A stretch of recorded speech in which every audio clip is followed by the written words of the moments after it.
Hello बच्चों। तो आज की क्लास में हम लाए हैं आपके लिए मोशन इन अ प्लेन के PYQs नीट एग्जामिनेशन के क्वेश्चन नंबर 1 to 10 हम इस वीडियो में डिस्कस करेंगे और बाकी के क्वेश्चन डिस्कस करेंगे हम अपनी नेक्स्ट वीडियो में। और इसी तरह हम कई वीडियो बनाएंगे, तो चैनल से जुड़े रहें और बेल आइकन को दबा दें ताकि जैसे ही हमारी नेक्स्ट वीडियो आए आपको नोटिफिकेशन मिलते रहें। तो शुरू करते हैं। Question number 1। क्वेश्चन नंबर 1 हमें कहता है कि a ball is projected with a velocity 10 metre पर second at an angle of 60 degree with a vertical direction. Vertical direction से 60 डिग्री का एंगल बनाते हुए एक बॉल को प्रोजेक्ट किया गया है। ठीक है बच्चों। Its speed at the highest point, highest point पर इसकी स्पीड क्या होती है। तो सबसे पहले अपनी फिगर बना लेते हैं। तो फिगर हम इस तरह बनाएंगे। देखो यहाँ पर जो बॉल की वेलोसिटी है वो हमारी वर्टिकल एंगल से 60 डिग्री एंगल बना रही है वर्टिकल डायरेक्शन से। तो हॉरिजॉन्टल डायरेक्शन से एंगल होगा 30 डिग्री और जो इसकी ट्रेजेक्टरी होगी वो इस तरह से ट्रेजेक्टरी होगी। तो यहाँ पर मैं आपको बता दूं कि जो मैक्सिमम हाइट पर, हाईएस्ट पॉइंट पर जो इसकी वेलोसिटी होगी वो केवल इसके पास हॉरिजॉन्टल वेलोसिटी ux होगी। तो यहाँ पर ux फाइंड करेंगे तो ux आएगा हमारे पास 10 into u sine u cos theta. और यहाँ पर थीटा जो है हमारे पास, थीटा हमारे पास है 30 डिग्री। तो आएगा आंसर 10 यू कॉस 30 डिग्री। और कॉस 30 डिग्री की वैल्यू हो जाती है, सॉरी 10 कॉस 30 डिग्री आएगा। तो 10 इंटू स्क्वायर रूट 3/2 यानी कि 5 स्क्वायर रूट 3 मीटर पर सेकेंड हमारा आंसर आ जाएगा। तो फोर्थ ऑप्शन हमारा करेक्ट ऑप्शन आ जाता है। ठीक है बच्चों, चलते हैं नेक्स्ट क्वेश्चन की तरफ। Question number second. Question number second हमें कह रहा है a cricket ball is thrown by a player at a speed of 20 meter per second in a direction 30 degree above the horizontal। Horizontal से 30 degree का angle बनाते हुए एक ball को प्रोजेक्ट किया गया है। ये 30 डिग्री एंगल है और वेलोसिटी कितनी है 20 मीटर पर सेकेंड। हमसे पूछा है the maximum height attend by the ball during its motion. Maximum height find करनी है तो मैक्सिमम हाइट में डायरेक्ट फॉर्मूले लगा देंगे। डायरेक्ट फॉर्मूला हमारा है h equals to u square sine square theta by g 2g sorry. और u कितना है हमारे पास, u हमारे पास 20 है। तो 20 square multiply by sine square theta, sine 30 का स्क्वायर कर देंगे, डिवाइड कर देंगे 2 इंटू 10 2g से। तो 2g से डिवाइड करेंगे, एक 20 तो हमारा यहीं पर कैंसिल आउट हो जाता है। आगे आएगा 20 इंटू साइन 30 की वैल्यू 1/2 होती है, स्क्वायर है तो 1/2 का स्क्वायर कर देंगे। तो आप ध्यान से देख लेना यहाँ पर हमारे पास 5 मीटर आंसर आ जाता है। तो अगर इस स्पीड से 30 डिग्री एंगल बनाते हुए फेंकेंगे तो 5 मीटर की डिस्टेंस तक हमारा 5 मीटर की हाइट तक हमारा ऑब्जेक्ट ऊपर जाएगा। तो h की वैल्यू 5, तो सेकंड ऑप्शन हमारा करेक्ट ऑप्शन आ जाता है। चलते हैं नेक्स्ट क्वेश्चन की तरफ। नेक्स्ट क्वेश्चन है a car starts from rest and accelerate 5 metre पर second at t equal to 4 seconds. अब कार एक रेस्ट पे थी, मान लो ये हमारे पास कोई कार है और ये t इक्वल टू 4 सेकेंड तक एक्सेलरेट होती है 5 मीटर पर सेकेंड स्क्वायर के एक्सेलरेशन से। तो 4 सेकंड में जो इसकी वेलोसिटी हो जाएगी वो हो जाएगी 20 मीटर पर सेकंड। कैसे आ जाएगी, हर सेकंड 5 मीटर पर सेकंड से वेलोसिटी बढ़ रही है। तो 4 सेकंड में वेलोसिटी बढ़ के हो जाएगी 5 इंटू 4 यानी कि 20 मीटर पर सेकंड। अब क्या हुआ है आगे कि a ball is dropped out of window by the person sitting in the car. अब यहाँ पर इस विंडो में एक पर्सन बैठा हुआ था, उसने एक बॉल ड्रॉप कर दी है। जैसे ही वो बॉल ड्रॉप करेगा उस बॉल की वेलोसिटी वही होगी जो हमारी कार की वेलोसिटी है, दैट इज़ 20 मीटर पर सेकेंड। इस तरह से इस डायरेक्शन में वेलोसिटी होगी और जो बॉल है वो प्रोजेक्टाइल मोशन को फॉलो करते हुए ऐसे कहीं नीचे गिर जाएगी। तो हमसे पूछा गया है कि what is the velocity and acceleration of the ball at t equal to 6 second. t equal to 6 second पर हमसे पूछा गया, यानी कि 4 सेकंड तो उसके उसको 4 सेकंड के बाद तो उसको कार में से ड्रॉप किया गया है, तो वो 2 सेकंड तक वो जो बॉल है हमारी नीचे गिरती रही। t = 2 सेकंड्स तक बॉल हमारी नीचे गिरती रही है। तो 2 सेकंड में जो बॉल की वेलोसिटी होगी, वर्टिकल वेलोसिटी Vy, वो हो जाएगी 20 मीटर पर सेकंड। क्यों? क्योंकि एक्सेलरेशन 10 मीटर पर सेकंड स्क्वायर है। तो 2 सेकंड के बाद 1 सेकंड में 10 मीटर पर सेकंड से वेलोसिटी बढ़ेगी, तो 2 सेकंड में वेलोसिटी बढ़ के हो जाएगी 10 × 2 यानी कि 20 मीटर पर सेकंड। अब यहाँ पर क्योंकि हॉरिजॉन्टल डायरेक्शन में कोई एक्सेलरेशन नहीं है, तो हॉरिजॉन्टल डायरेक्शन में वेलोसिटी वही रहेगी 20 मीटर पर सेकंड। तो 20 मीटर पर सेकंड हॉरिजॉन्टल डायरेक्शन में है और 20 मीटर पर सेकंड ही वेलोसिटी वर्टिकल डायरेक्शन में है। तो टोटल वेलोसिटी हमारी इस डायरेक्शन में आएगी जो कि 45 डिग्री एंगल बना रहा होगा वर्टिकल डायरेक्शन से, और ये आ जाएगी वेलोसिटी इक्वल्स टू हो जाएगी √20² + 20² पाइथागोरस थ्योरम से, यानी कि 20√2 मीटर पर सेकंड वेलोसिटी हो जाएगी। और जो बॉल का एक्सेलरेशन होगा, क्योंकि बॉल अब केवल ग्रेविटी के अंडर मूव कर रही है, तो बॉल के ऊपर जो एक्सेलरेशन होगा केवल ग्रेविटी काम कर रही है, तो केवल ग्रेविटी का एक्सेलरेशन होगा जो कि होगा 10 मीटर पर सेकंड स्क्वायर। तो जो एक्सेलरेशन आएगा वो एक्सेलरेशन 10 मीटर पर सेकंड स्क्वायर आएगा, जो कि g के बराबर है। इस तरह से हमारा जो है फर्स्ट ऑप्शन करेक्ट ऑप्शन आ जाता है। स्पीड या वेलोसिटी होगी 20√2 मीटर पर सेकंड एंड एक्सेलरेशन होगा 10 मीटर पर सेकंड स्क्वायर। चलते हैं नेक्स्ट क्वेश्चन की तरफ। 4th क्वेश्चन है हमारा। तो हमारे पास क्वेश्चन नंबर 4 है। Next question, particle is moving in a circle of radius r with a uniform speed, takes a time t to complete one revolution. If the particle were projected with the same speed at an angle theta to horizontal, the maximum height attained by it equals to 4r and the angle projected is theta. तो यहाँ पर सबसे पहले तो particle की velocity find कर लेते हैं कि इस वेलोसिटी से पार्टिकल अपने यूनिफॉर्म सर्कल में मूव कर रहा है। ध्यान से देखेंगे, यूनिफॉर्म सर्कल में अगर r रेडियस का सर्कल है तो टोटल सर्कमफ्रेंस को मूव करने में डिस्टेंस चलना पड़ता है 2πr और उसको टाइम लगता है t। तो डिस्टेंस अपॉन टाइम करके यानी कि 2πr/t करके मुझे उसकी स्पीड पता चल जाती है। अब इसी स्पीड से इस प्रोजेक्टाइल को प्रोजेक्ट किया गया है। तो यहाँ पर अगर मैं देखूँ, इस स्पीड से प्रोजेक्टाइल को प्रोजेक्ट किया गया है v स्पीड से, और ये इस तरह से जा कर के h हाइट को अगर अटेन करता है तो h की वैल्यू होती है u²। यहाँ पर एक्चुअली u की जगह v लूँगा मैं, क्योंकि v वेलोसिटी से इसको प्रोजेक्ट किया गया है। तो v² sin² theta divided by 2g, ये इसकी हाइट आ जाती है। अब हाइट को फाइंड करने के लिए मैं अपना फॉर्मूला, इस v की जगह मैं जो वैल्यू मैंने फाइंड की थी ये 2πr/t, इसको रिप्लेस कर देता हूँ। तो यहाँ पर जब मैं रिप्लेस करूँगा तो h की जगह लिखूँगा मैं 4r और v की जगह लिखूँगा 2πr/t, और उसका मैं स्क्वायर करूँगा क्योंकि फॉर्मूले में v² है, और into sin² theta divided by 2g। इस तरह से मेरे पास इक्वेशन आएगी। अब मैं इसको सॉल्व करता हूँ, तो ये फॉर्मूले को मैं इरेज कर देता हूँ। ये फॉर्मूला आपको याद है पहले से ही, आप नोट कर सकते हैं वीडियो पॉज करके। इस इक्वेशन को सॉल्व करना है। तो 4r = 4π² r², स्क्वायर रूट को ओपन कर देंगे, नीचे t² आएगा into sin² theta by 2g। यहाँ पर देखेंगे r से पावर r कैंसिल हो जाएगी क्योंकि 2 पावर है, एक कैंसिल होगी, 4 से 4 भी कैंसिल हो जाएगा। तो यहाँ से अगर मैं इसको सोल्व करूँगा आगे, तो मेरे पास sin² थीटा की वैल्यू जो है आ जाएगी, वो आ जाएगी 2gt²।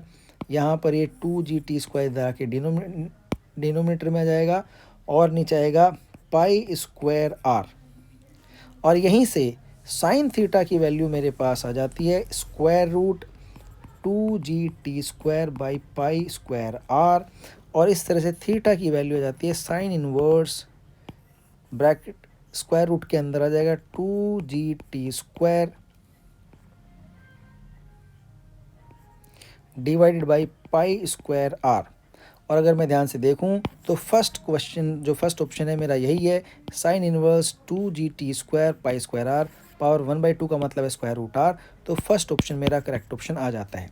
चलते हैं नेक्स्ट क्वेश्चन की तरफ। क्वेश्चन नंबर 5 है, कहता है 2 bullets are fired horizontally and simultaneously towards each other from roof tops of two buildings 100 meter apart. दो बिल्डिंग हैं जो कि 100 मीटर अपार्ट एक दूसरे से हैं।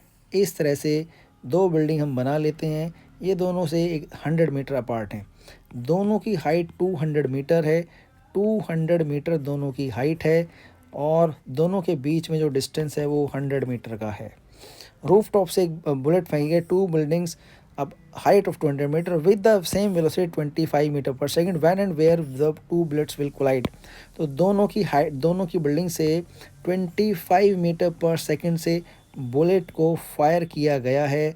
अब दोनों ही बुलेट प्रोजेक्टाइल मोशन को फॉलो करेंगी और यहाँ पे आके कहीं टकराएंगी। रीज़न क्या है कि जब हॉरिजॉन्टल वेलोसिटी दोनों की सेम है और वर्टिकल वेलोसिटी दोनों की 0 है तो दोनों हमेशा सेम प्लेन में रहेंगी और दोनों एक दूसरे की तरफ फेंकी गई हैं तो दोनों आकर यहाँ टकरा लेंगी। अब हो सकता है कि टकराने से पहले ही ये नीचे गिर जाएं, तो चेक करेंगे क्या नीचे गिरने से पहले टकराएंगी या नीचे गिर जाएंगी। तो कैसे चेक करेंगे, अब हॉरिजॉन्टल डायरेक्शन जो ये डिस्टेंस है 100 मीटर, इसको कवर करने के लिए ये केवल हॉरिजॉन्टल वेलोसिटी से ही मूव करेंगी। दोनों की हॉरिजॉन्टल वेलोसिटी है 25 मीटर। तो अगर मैं रिलेटिव वेलोसिटी फाइंड करूं, वी रिलेटिव, तो एक बुलेट की रिलेटिव वेलोसिटी आ जाएगी 25 माइनस 25 यानी कि 50 मीटर पर सेकंड रिलेटिव वेलोसिटी आ जाती है। और इस 50 मीटर पर सेकंड रिलेटिव वेलोसिटी से दोनों के बीच का जो रिलेटिव डिस्टेंस है वो है 100 मीटर। उसको कवर करने में लगेंगे टाइम, देख लेते हैं 100 डिवाइड बाई 50 यानी कि 2 सेकंड्स का टाइम लगेगा। यानी कि 2 सेकंड्स के बाद दोनों के बीच का हॉरिजॉन्टल डिस्टेंस हो जाएगा 0, लेकिन वर्टिकल डिस्टेंस दोनों के बीच में नहीं रहेगा क्योंकि दोनों एक ही डायरेक्शन में जा रही हैं। तो इस तरह से दोनों गोली जो है 2 सेकंड के बाद एक दूसरे को टकरा जाएंगी। और क्योंकि 2 सेकंड में जो नीचे गिरने का डिस्टेंस है अगर मैं फाइंड करूँ, एस जो हाइट है, हाइट हमारी आएगी हाफ जी टी स्क्वायर से equals to half into 10 into 2 square यानी कि 4, ये आ जाएगा मेरा 20 मीटर। तो 2 सेकंड में जो दोनों बुलेट हैं वो केवल 20 मीटर से ही नीचे गिर पाएंगी। तो इस तरह से यहाँ पर वो हिट कर जाएंगी। अब अगर 20 मीटर से वो नीचे गिर गई हैं तो ये जो डिस्टेंस है ये आ जाएगा 200 माइनस 20 यानी कि 180 मीटर। तो ग्राउंड से 180 मीटर वो आपस में कोलाइड करेंगी और कितने टाइम पर कोलाइड करेंगी, 2 सेकंड के बाद कोलाइड कर जाएंगी। इस तरह से हमारा सेकंड ऑप्शन करेक्ट ऑप्शन आ जाता है। चलते हैं अपने नेक्स्ट क्वेश्चन की तरफ।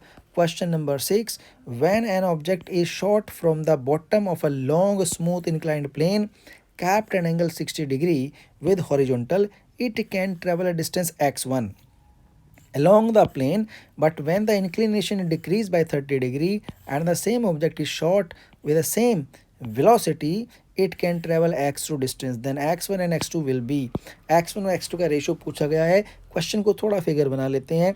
हमारे पास एक इंक्लाइंड प्लेन था जो कि 60 डिग्री के एंगल पर रखा हुआ था। इस तरीके से मान लो यहाँ पर ये 60 डिग्री एंगल पर रखा हुआ है और मैंने एक प्रोजेक्टाइल को प्रोजेक्ट किया किस वेलोसिटी से, और वो यहाँ तक इस पर x1 डिस्टेंस ट्रैवल कर जाता है। अब मैंने इस प्लेन का इंक्लिनेशन कम कर दिया और इस प्लेन को मैंने रख दिया 30 डिग्री के एंगल पर। अब ये प्लेन 30 डिग्री एंगल पर रख दिया गया है।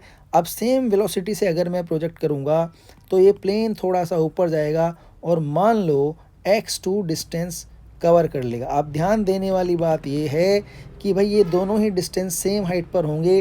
रीज़न क्या है, 2 रीज़न है। पहला रीज़न है कंजर्वेशन ऑफ एनर्जी, जिस वेलोसिटी से यहाँ इसको ऊपर फेंका गया है उसी वेलोसिटी से यहाँ पर भी इसको फेंका गया है। तो दोनों ही पार्टिकल सेम वेलोसिटी से पहुँचे हैं और अपने हाईएस्ट पॉइंट पर ये एक क्षण के लिए, मतलब एक इंस्टेंट के लिए रेस्ट में आएंगे। तो काइनेटिक एनर्जी हो जाएगी 0, केवल पोटेंशियल एनर्जी ही इनके पास रहेगी। तो ये दोनों हाइट हमारी आपस में बराबर होंगी। इस तरह से करना ज़्यादा आसान है, क्योंकि अगर आप मैक्सिमम हाइट फाइंड करना चाहोगे दूसरे तरीके से, तभी भी आपको यही करने को मिलेगा। आप इस डायरेक्शन में वर्टिकल डायरेक्शन में वैल्यू फाइंड करोगे, फिर यहाँ पर वर्टिकल डायरेक्शन में वैल्यू फाइंड करोगे और एच फाइंड करोगे, उससे भी यही आंसर आएगा कि एच हमारी बराबर होंगी।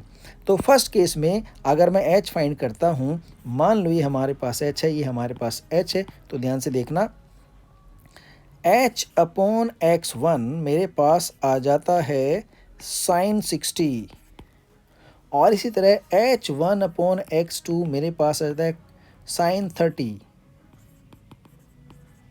तो यहाँ पर x1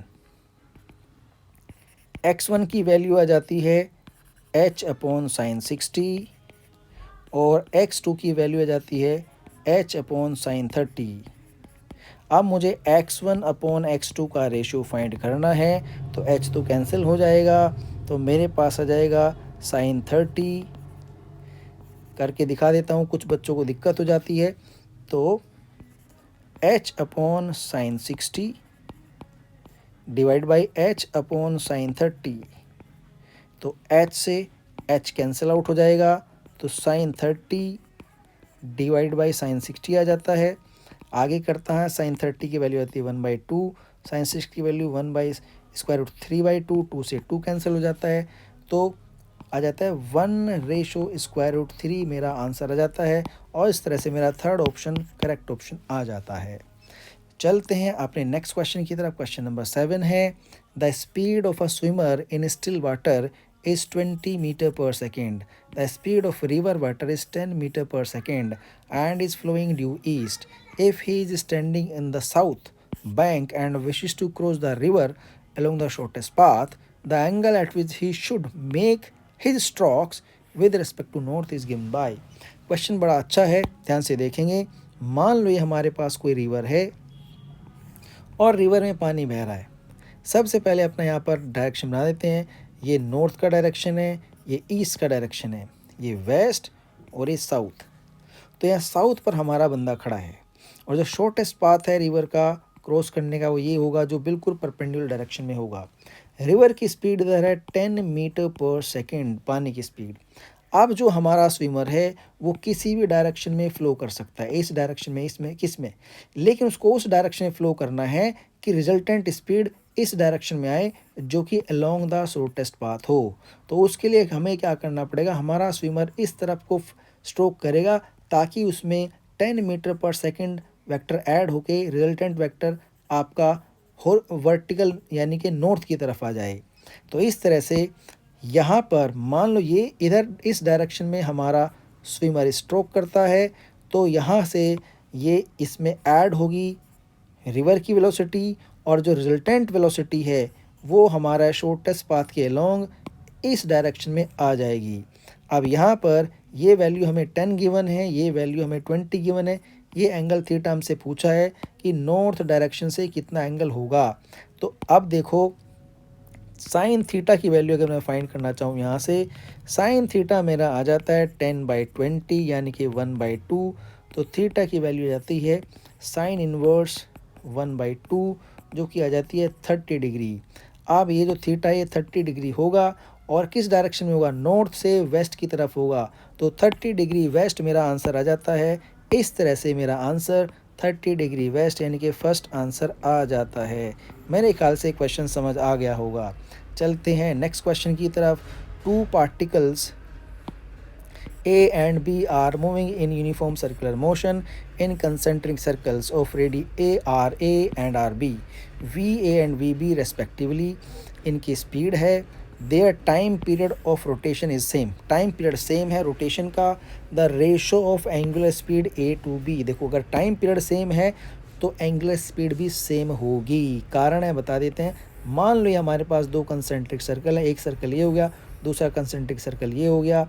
अब दोनों कंसेंट्रिक सर्कल में मान लो एक पार्टिकल यहाँ पर है, दूसरा पार्टिकल यहाँ पर है, सेम एंगुलर पोजीशन पर है। तो अगर एक पार्टिकल यहाँ होगा, दूसरा पार्टिकल यहाँ होगा, तब भी सेम एंगुलर पोजीशन पे होंगे, क्योंकि सेम एंगुलर पोजीशन पे रहते रहते ही ये एक साथ अपना रोटेशन पूरा कर लेंगे। और अगर सेम एंगुलर पोजीशन पर नहीं भी हैं और कोई एंगुलर डिफरेंस है तो भी सेम टाइम में सेम एंगल ही इनको रोटेट करना पड़ेगा, तभी इनका टाइम पीरियड सेम आएगा। तो इस तरह से जो एंगुलर स्पीड होगी उनकी इक्वल होगी। दूसरा तरीका ये है, इससे समझ लो आप, एंगुलर स्पीड होती है टोटल एंगल अपॉन टाइम। तो टोटल एंगल अगर 2 पाई है एक चक्कर के लिए, टाइम पीरियड दोनों का सेम है, तो पहली स्पीड आ जाएगी total angle upon time period 2 pi by T. Omega 2 भी आ जाएगी, टोटल एंगल तो 2 पाई ही रहेगा लेकिन टाइम पीरियड अगर सेम है तो दूसरी स्पीड भी सेम आ जाएगी। इस तरीके से इनके बीच में जो रेशियो होगी 1:1 होगी। क्यों? क्योंकि दोनों की angular speed omega 1 equals to omega 2 आएगी। नेक्स्ट आ जाते हैं क्वेश्चन की तरफ। 9th क्वेश्चन है, क्वेश्चन कह रहा है X and Y coordinates of a particle at any time are this and this respectively, where X and Y are in meters and T in seconds. The acceleration of particle at T equal to 2 second. 2 second पे particle का acceleration पूछा है, तो सबसे पहले हम particle की velocity find करेंगे एक्स डायरेक्शन में। V X equals to D X by D T होगा, जो कि आ जाएगा d upon D T differentiation of 5t square minus 2t square. अब Vx आ जाएगा हमारा, 5t को डिफ्रेंशिएट करेंगे 5 करेंगे, माइनस 2t स्क्वायर को डिफ्रेंशिएट करेंगे 4t आ जाएगा। लेकिन हमें तो एक्सेलरेशन चाहिए, तो एक्सेलरेशन में d अपॉन डी टी यानी कि Vx को एक बार फिर से डिफ्रेंशिएट कर देंगे। तो जब 5 को डिफ्रेंशिएट करेंगे तो आ जाएगा 0, और जब माइनस 4t को डिफ्रेंशिएट करेंगे तो आ जाएगा -4। तो इस तरह से एक्स डायरेक्शन में एक्सेलरेशन -4 मीटर पर सेकंड आ गया है, 4 मीटर पर सेकंड स्क्वायर आ गया। अब वाई डायरेक्शन में एक्सेलरेशन फाइंड करने के लिए सबसे पहले वाई फाइंड करते हैं, वाई डायरेक्शन में वेलोसिटी फाइंड करते हैं, D upon D T of Y को करते हैं। जब वाई को डिफ्रेंशिएट करेंगे तो वाई की वैल्यू कितनी है, डिफ्रेंशिएशन ऑफ y की वैल्यू गिवन है 10t, तो यहाँ पर इसको डिफ्रेंशिएट करेंगे तो आ जाएगा 10 मीटर पर सेकंड। यहाँ पर देखो ये वैल्यू कांस्टेंट है, इसमें t की टर्म नहीं है। तो जैसे हम एक्सेलरेशन वाई डायरेक्शन में एक्सेलरेशन फाइंड करेंगे, डिफ्रेंशिएशन ऑफ vy, तो क्या आएगा डिफ्रेंशिएशन ऑफ 10, जो कि आ जाएगा 0। इस तरह से केवल एक ही एक्सेलरेशन पार्टिकल के अंदर है, -4 मीटर पर सेकंड स्क्वायर, जो कि कांस्टेंट है। तो चाहे t इक्वल टू 2 पर फाइंड करो, t इक्वल टू 3, 4, 5 किसी भी टाइम पर फाइंड करो, एक्सेलरेशन यही रहेगा -4 मीटर पर सेकंड स्क्वायर, क्योंकि y डायरेक्शन में कोई एक्सेलरेशन नहीं है। तो आंसर हमारा 3 आ जाएगा, -4 मीटर पर सेकंड स्क्वायर। चलते हैं अपने इस वीडियो के लास्ट क्वेश्चन की तरफ, जो कि 10वां क्वेश्चन है। क्वेश्चन हमें कह रहा है in the given figure a equal to 15 metre पर second square represent the total acceleration of the particle moving in a clockwise direction in a circle of radius r equal to 2.5 metre at a given instant of time, the speed of the particle is. देखो ये circle है, acceleration ए दिया, इस direction में 30 degree angle बना रहा है। तो यहाँ पर 2 एक्सेलरेशन होंगे, एक एक्सेलरेशन रेडियस की तरफ है और एक एक्सेलरेशन टेंजेंट की तरफ है, जो कि टेंजेंशियल एक्सेलरेशन है। दोनों एक्सेलरेशन का रिजल्टेंट ए हमें दिया हुआ है, जो कि हमारे पास 15 मीटर पर सेकंड है। थोड़ा इसका फिगर बना लेते हैं। तो यहाँ पर एक बड़ा सा सर्कल बनाते हैं, बड़ा सा सर्कल ये आ गया है, यहाँ पर ये बनाते हैं रेडियस, और यहाँ से एक्सेलरेशन लेते हैं ए एक्सेलरेशन हमारा 15 मीटर पर सेकंड स्क्वायर दिया हुआ है। तो यहाँ पर अगर मैं देखूँ, ये थीटा मेरे पास 30 डिग्री है, तो इसका जो ये कंपोनेंट होगा रेडियस की तरफ, ये मेरे पास रेडियल एक्सेलरेशन आएगा। और ये अगर 30 डिग्री है तो रेडियल एक्सेलरेशन ए आर की वैल्यू आ जाएगी 15 cos 30 डिग्री, और रेडियल एक्सेलरेशन की वैल्यू होती है वी स्क्वायर अपॉन आर। यहाँ से मैं ए आर की वैल्यू, v की वैल्यू फाइंड करूँगा। तो v की वैल्यू मेरे पास आ जाएगी, v स्क्वायर की वैल्यू फाइंड कर लेते हैं, 15 cos 30 की वैल्यू √3/2 इंटू आर की वैल्यू 2.5 गिवन है, और यहाँ से मैं v की वैल्यू फाइंड करता हूँ। तो √15 इंटू √3/2 इंटू 2.5। यहाँ पर क्या करना है, देखो स्क्वायर रूट में हमारे पास कोई क्वेश्चन, कोई आंसर नहीं है, तो मुझे एक्चुअली इन्हें सोल्व करना पड़ेगा। √3 की जगह मैं 1.7 के आसपास रखता हूँ वैल्यू, और इस सब को कैलकुलेट करता हूँ। कैलकुलेट करने के बाद मेरे पास जो आंसर आता है 5.69 के आसपास लगभग आंसर आता है, जो कि बहुत पास है 5.7 के। तो मेरा आंसर आ जाता है 5.7 मीटर पर सेकेंड, जो कि राइट आंसर है। मेरे ख्याल से आपको ये वीडियो पसंद आई होगी। अगर वीडियो पसंद आई है और नेक्स्ट वीडियो जो कि अगले 10 क्वेश्चंस की मैं बनाने वाला हूं, अगर उसका नोटिफिकेशन आपको जल्दी चाहिए तो बेल आइकन को दबाना न भूलें। तब तक के लिए मिलते हैं नेक्स्ट वीडियो में। बाय बच्चों।